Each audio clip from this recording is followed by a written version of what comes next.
here you have your opener for 2.1. Should look fairly familiar to you. We had problems similar to this in chapter 1. It says angles A and B are complementary. Find the measure of angle A and the measure of angle B given the following.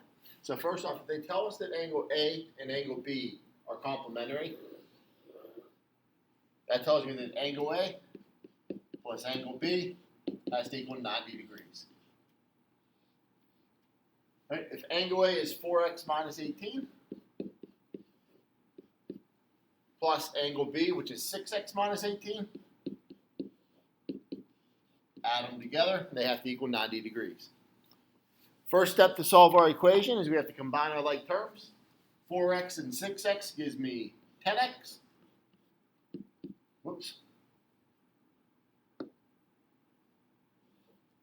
10x. Negative 18 and negative 18 is negative 36.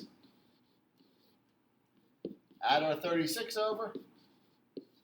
We have 10x equals 126. Now, when we divide by 10, we get x to equal 12.6.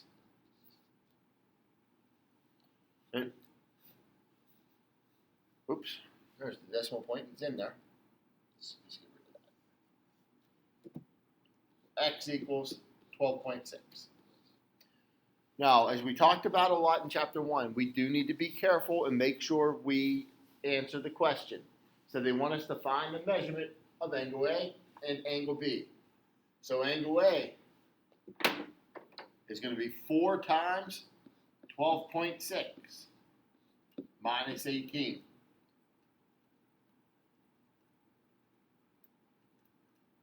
Which gives us 32.4 for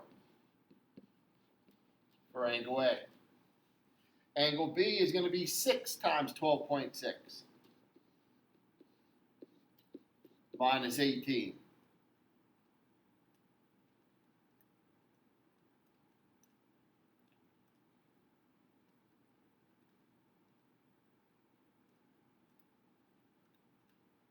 Gives us 57.6 for angle B.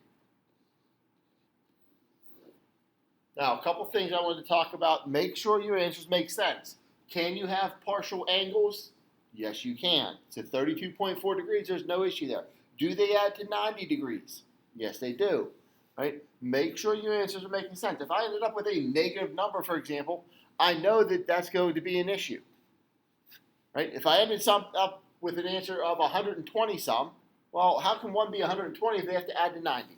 Right, so make sure going forward that your answers make sense in the problem. Chapter 2 introduces the idea of proofs. Now, usually when people come into geometry, they are really concerned about proofs and they hear how hard they can be. All right, they can be difficult, but what a proof is, essentially, we've done the whole entire year. If I ask you to take this equation and prove that x equaled something, that's exactly what you would do. You would go through and you would solve the equation. The difference in a proof is instead of you telling me what step it's going to be, what you're going to do next, you're going to write it down. So we start with our equation. 4x plus 6 equals 8. Well, that is just given to you. Well, your first step would be to subtract 6 from each side. Well, there's some property you learned that allows you to do that. It was known as your subtraction property, and we'll review that this year. Technically, it was called a subtraction property of an equation. And it said that you can subtract 6 from each side, and you would get 4x equals 2, 4x equals 2. And then I would ask you, okay, what do you do next? And you would tell me that I'm going to divide by 4 on each side.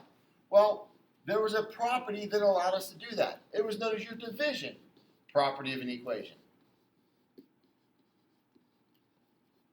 And then it allowed you to say you were going to divide by 4 on each side and get x equals 1/2. That is what a proof looks like. Right? That's all a proof is you write these things out. Right? So when we get into these ideas of a proof, do not worry so much about the fact that it's going to be a proof. Do not be scared of it. Right? They're not as bad as people say they are. Taking a look then at chapter 2. right? The first thing that they're going to talk about in chapter 2 is what's called a conjecture. A conjecture is some statement that you make based on observation. That conjecture is allowed to be true or false. Right? It's just a conjecture. It's something that you are observing to be true, or something that you have observed that has happened. Right? The biggest place that these conjectures happen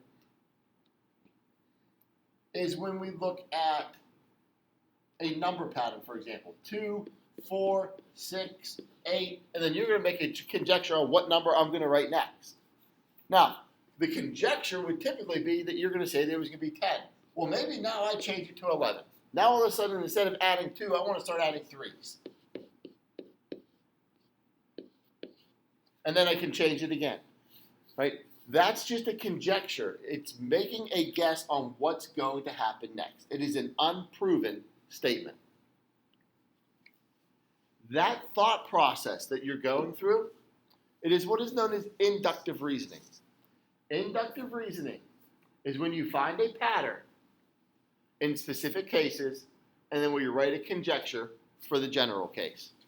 We're going to take a look at a couple examples of these going forward.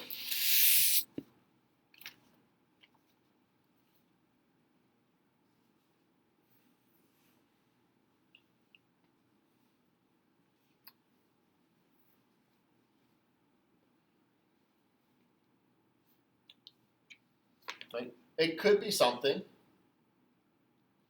like this, where I have you guess what number is going to come next. 1, 2, 4, 8, 16.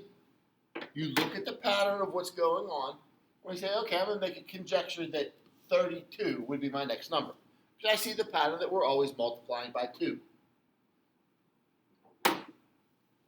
It could be something like this. They want to know what would an odd number times an odd number always equal. So we look at a couple examples. Right? An odd number, 3, times another odd number, 7. 3 times 7 is 21. We look at a different odd number, 5, times a different odd number, 1, is 5. We look at 9 times 11, and we get 99. So an odd number times an odd number gives me what type of number? Well, so far I looked at 3 examples. I'm going to make a conjecture that it's going to be another odd number. And that conjecture, as it turns out, is actually correct.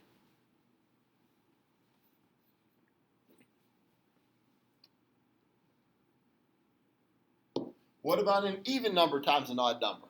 We could do 4 times 5, for example. We get 20. We could do 2 times 7. We get 14. We can do 8 times 11, and we get 88.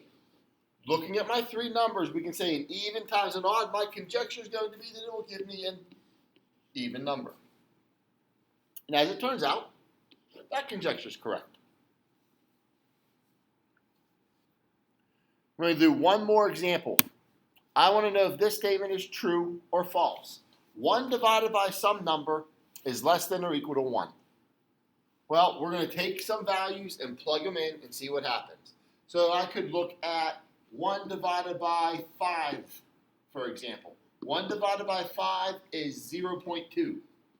Is that less than or equal to 1? Yes, it is. I could look at 1 divided by 10. That is 0.1. Is it less than or equal to 1? Yes, it is. Right? I could do 1 divided by 4. That's 0.25. Is it less than or equal to 1?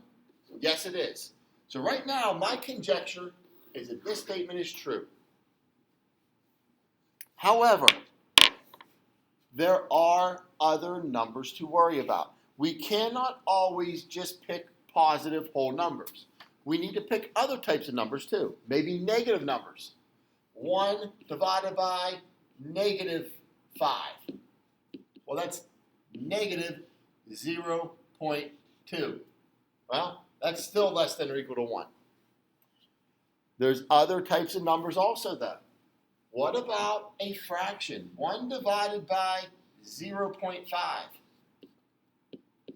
1 divided by 0.5, if you type it into the calculator, actually gives you 2. 1 divided by 1/2 is 2. Is 2 less than or equal to 1? No, it is not. This example is actually false. I can show that it is true 100 times, but as soon as I show that it is false once, the entire statement is false. That is what is known as a counterexample. A counterexample is a specific case for which a conjecture is false. And as I said, there are certain types of numbers we need to make sure we worry about. We cannot always just pick positive whole numbers. You want to look at positive numbers. You want to look at negative numbers. Numbers like 1 and 0, because they have special properties to them. And then fractions, something between 0 and 1.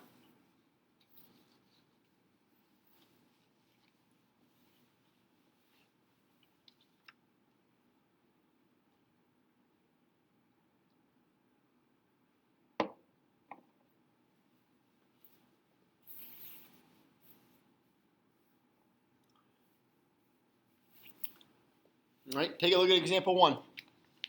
In example 1, it says, describe how to sketch the fourth figure in the pattern. Then sketch that fourth figure. So here's figure 1, here's figure 2, here's figure 3. Well, figure 4 then, if I go to sketch it, I got 2 blocks, I got 4 blocks, I got 6 blocks. My next one's going to have 8 blocks. And then I'm going to have to shade that bottom left-hand corner. And in that description, it has you go through and fill in those blank questions that are there. So it says each rectangle is divided into twice as many equal regions as the figure number. It says sketch the fourth figure by dividing the rectangle into 8 pieces or into 8 regions. And then where did we shade? We shaded below the horizontal segment in the bottom left corner.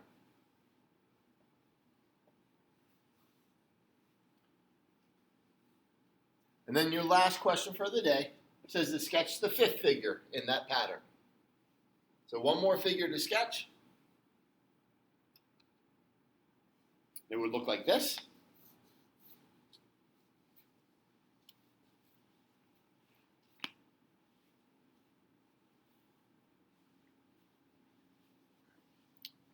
And that takes you to your homework assignment for the day.